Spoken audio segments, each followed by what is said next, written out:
Hello అండి, అందరికీ నమస్కారం. Welcome to my channel Shakti divines. మనందరం హోలీ అంటే రంగులు, నవ్వులు, సంబరాలు అనుకుంటాం. కానీ ఈ పండుగ ఆరంభం ఒక అగ్నికుండం దగ్గర జరిగిందని మీకు తెలుసా? మరియు ఉత్తర భారతదేశంలో రంగుల హోలీగా, దక్షిణ భారతదేశంలో కామదహనంగా ఎందుకు జరుపుకుంటారు? ఈ ఆసక్తికరమైన కథలను ఇప్పుడు ఒక్కొక్కటిగా తెలుసుకుందాం.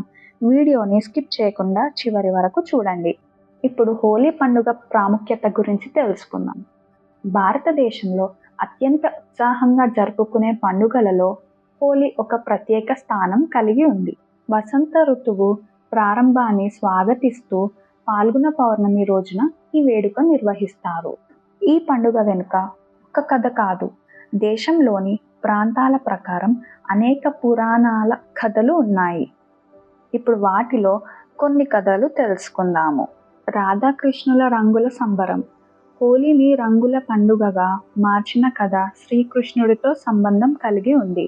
ఒకరోజు శ్రీకృష్ణుడు తన నీలి వర్ణం గురించి బాధపడుతూ యశోదమ్మకి ఇలా చెప్పాడు: రాధ చాలా బాగుంటుంది, కానీ నేను మాత్రం ఇలా ఉన్నాను. అప్పుడు యశోదమ్మ ఏం చెప్పిందంటే, సరదాగా రాధకు రంగు పూయమని చెప్పింది. దాంతో కృష్ణుడు గోపికలతో కలిసి రంగుల ఆట ఆడాడు. ఆ ఆనంద క్షణం ప్రజల పండుగగా మారింది. ఇప్పటికీ మధుర ప్రాంతంలో ఈ సాంప్రదాయం ఘనంగా కొనసాగుతుంది. ఇప్పుడు దుంది రాక్షసి కథ గురించి తెలుసుకుందాం. హోలీ రోజున ఎందుకు అల్లరి చేస్తారో తెలుసా? పురాణాల ప్రకారం దుంది అనే రాక్షసి పిల్లలను భయపెట్టేది.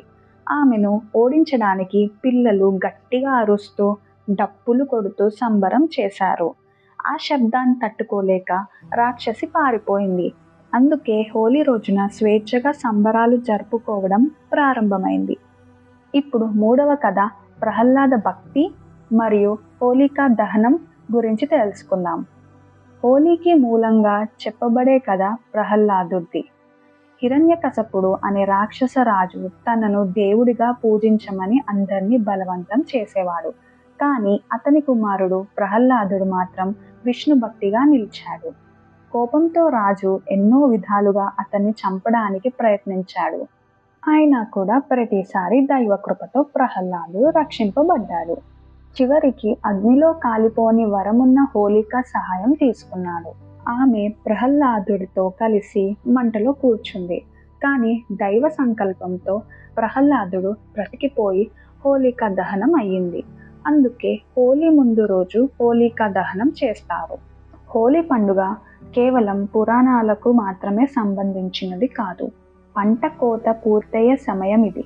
రైతులు ప్రకృతికి కృతజ్ఞతగా మంటలు వెలిగించి కొత్త ధాన్యాలు అర్పించేవారు. సహజ రంగులతో సంబరాలు జరుపుకోవడం వసంత స్వాగతానికి ప్రతీక. హోలీ పండుగ మనకు ఇచ్చే సందేశం ఏమిటంటే, మనలోని ద్వేషం, అహంకారం, చెడు ఆలోచనలను దహనం చేసి ప్రేమ, ఆనందం, స్నేహం అనే రంగులతో జీవితం నింపుకోవాలని. ఈ వీడియో గనక మీకు నచ్చితే లైక్, షేర్ అండ్ సబ్స్క్రైబ్ చేసుకోండి. మీ అభిప్రాయాన్ని కామెంట్లో తెలియచేయండి. అలానే మీరు చూడాలనుకునే నెక్స్ట్ వీడియో టాపిక్ కూడా కామెంట్ చేయండి. మళ్ళీ మరో కొత్త కథతో మీ ముందుకు వస్తాను. అందరికీ హ్యాపీ హోలీ. Thank you.